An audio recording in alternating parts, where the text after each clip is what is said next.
Most people believe the reason they can't save more than 20% of their income is simple. They think they were not disciplined enough, not earning enough, or not good with money. They download budgeting apps, promise themselves they'll start next month, and feel motivated for a few weeks.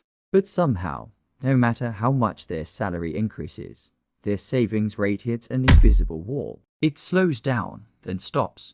And what's scary is that this happens to almost everyone. If you've ever wondered why saving beyond a certain point feels uncomfortable, restrictive, or even impossible, here's the truth most people never hear. It's not a money problem. It's a psychology problem.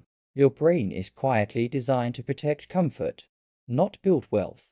And the moment your savings start crossing what feels safe, your mind begins pushing back through cravings, justifications, and emotional spending without you even realizing it. What makes this even more dangerous is that it feels completely logical when it's happening. You don't feel irresponsible. You feel reasonable.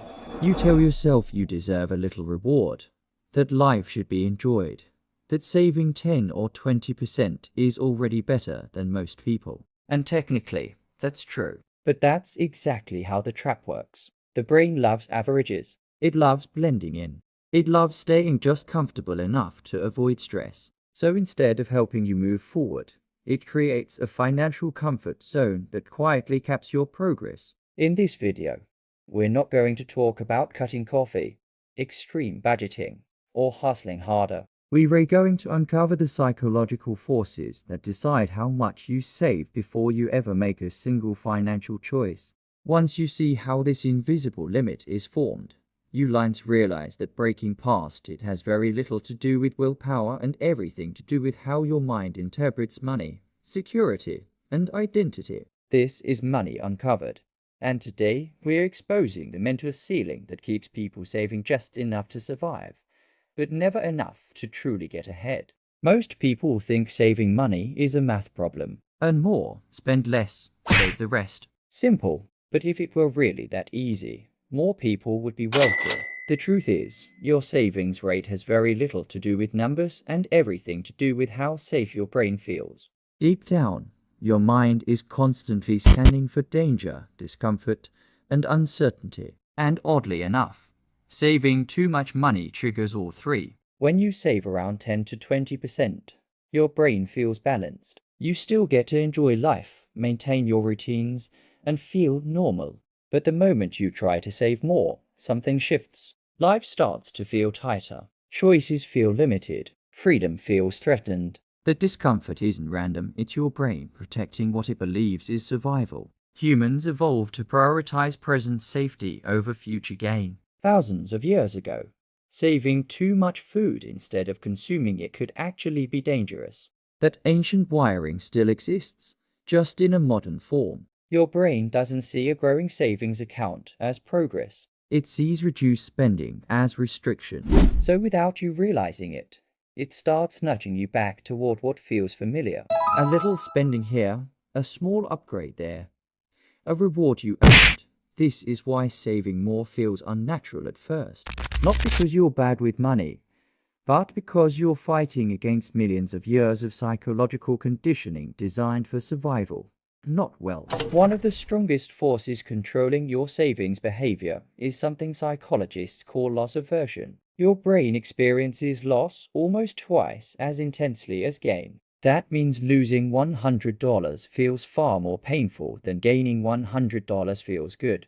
And here's the trick: your brain often interprets saving as a loss. When money leaves your checking account and goes into savings, there's no immediate pleasure, no dopamine hit, no emotional reward. You don't feel richer, you feel restricted. Meanwhile, spending delivers instant satisfaction, comfort, excitement, relief, status. Even small purchases create emotional feedback.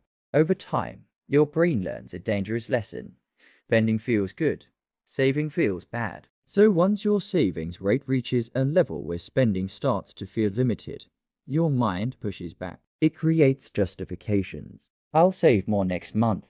This isn't a big purchase. I need this for my mental health. These thoughts feel rational, but they're emotional defenses designed to avoid the pain of perceived loss. This is why increasing your savings rate feels harder than increasing your income. Earning more money adds pleasure. Saving more removes pleasure.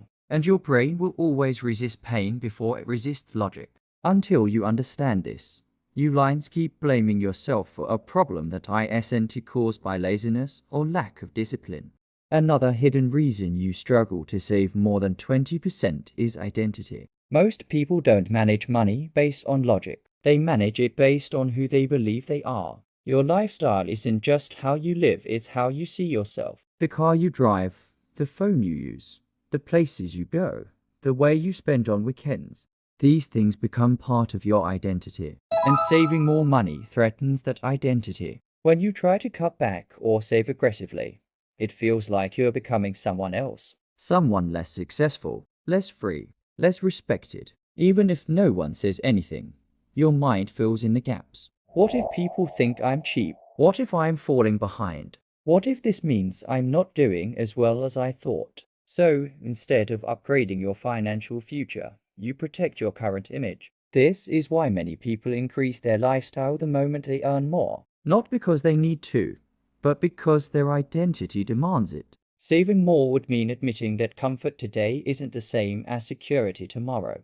And for the brain, maintaining identity feels safer than building wealth quietly. Until you separate who you are from how you spend, your savings rate will always hit an invisible ceiling. Then there's the most seductive mental trap of all the "I deserve it" bias. This one feels harmless, even healthy. You work hard, you deal with stress, you push through difficult days, so rewarding yourself feels fair. And on the surface, it is.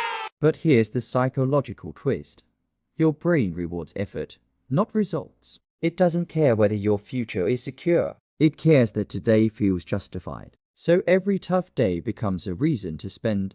Every stressful week becomes an excuse to relax financially. Over time, this creates a pattern where emotional relief is purchased, not earned. Saving more than 20% feels like denying yourself the reward you believe you've earned. And denial creates resistance. The brain hates resistance, so it finds loopholes. Small expenses that don't feel dangerous. Subscriptions you forget about.